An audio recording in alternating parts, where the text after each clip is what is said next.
കക്കുകളിക്ക് ശേഷം വീണ്ടും ക്രൈസ്തവ അവഹേളനവുമായി ഫ്രാൻസിസ് നൊറോണ. കയ്യിൽ ആണിപ്പാടുകൾ, ചുവന്ന വസ്ത്രം, അരപ്പട്ടയുടെ അരികിൽ കൊന്ത. പറയുമ്പോൾ ഈശോയുടെ രൂപമാണ് ഓർമ്മയിലേക്ക് വരുന്നതെങ്കിലും ഒരു വ്യത്യാസമുണ്ട്. ആണിപ്പഴുതുള്ള കൈകളിൽ പിടിച്ചിരിക്കുന്നത് കെട്ടുകണക്കിന് പണമാണ്. സംഭവം ഇതെന്താണെന്ന് മനസ്സിലാകാത്തവരുണ്ടെങ്കിൽ ഒന്ന് വ്യക്തമാക്കി പറയാം. DC ബുക്സ് പ്രസിദ്ധീകരിച്ച ഫ്രാൻസിസ് നൊറോണയുടെ മുടിയറകൾ എന്ന പുസ്തകത്തിന്റെ കവർ പേജാണ് ഇത്.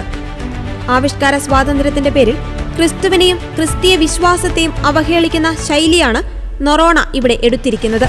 തുടർച്ചയായി ക്രിസ്തീയ വിശ്വാസത്തെ അവഹേളിക്കുന്ന തരത്തിൽ കലാസൃഷ്ടികൾ നിർമ്മിക്കുന്നവർ അറിയേണ്ടത് നവകേരള ചരിത്രത്തിൽ ഏറ്റവും കൂടുതൽ സംഭാവനകൾ നൽകിയ ഒരു സമുദായത്തിന്റെ വിശ്വാസത്തെയാണ് ഇങ്ങനെ പൊതുസമൂഹത്തിൽ മോശമായി ചിത്രീകരിക്കുന്നത് എന്നാണ്. അതേസമയം DC ബുക്സ് പ്രസിദ്ധീകരിച്ച നൊറോണയുടെ പുതിയ നോവലിന്റെ മുഖച്ചട്ടയ്ക്കെതിരെ ആലപ്പുഴ രൂപതയിലെ വൈദികൻ അലക്സ് കൊച്ചിക്കാരൻ വീട്ടിൽ രംഗത്തെത്തിയിരുന്നു. ഫ്രാൻസിസ് നൊറോണ എന്തിനാണ് ക്രിസ്തീയതയും ക്രൈസ്തവ സഭാ സംവിധാനങ്ങളെയും ഇത്ര കണ്ട് ഇകഴ്ത്തിയും വക്രീകരിച്ചും നിന്ദിച്ചും എഴുതുന്നത് എന്ന് അദ്ദേഹം ഫേസ്ബുക്കിൽ കുറിച്ചു.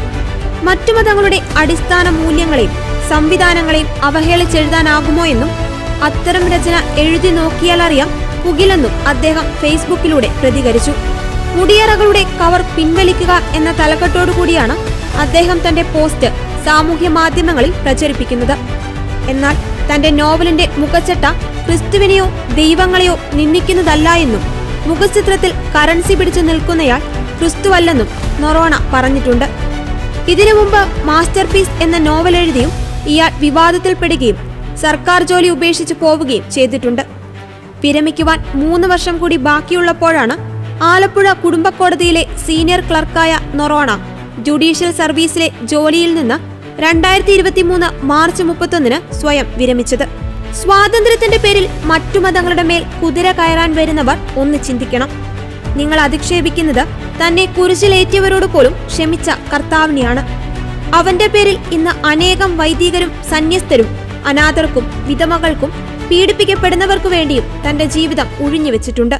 കുഷ്ഠരോഗിയെ ചേർത്തു പിടിച്ച മദർ തെരേസയും ഫാദർ ഡാമിയനെയും കേരളത്തിലെ വിദ്യാഭ്യാസ മേഖലയ്ക്ക് എണ്ണമറ്റ സംഭാവനകൾ നൽകിയ കുര്യാക്കോസ് ഏലിയാസച്ചനെയും നിങ്ങൾ മറന്നുപോയോ?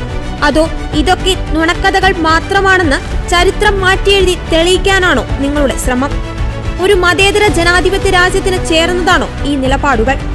ആവിഷ്കാര സ്വാതന്ത്ര്യത്തിന്റെ പേരിൽ കാട്ടിക്കൂട്ടുന്ന കോപ്രായങ്ങൾ അവസാനിപ്പിക്കണം.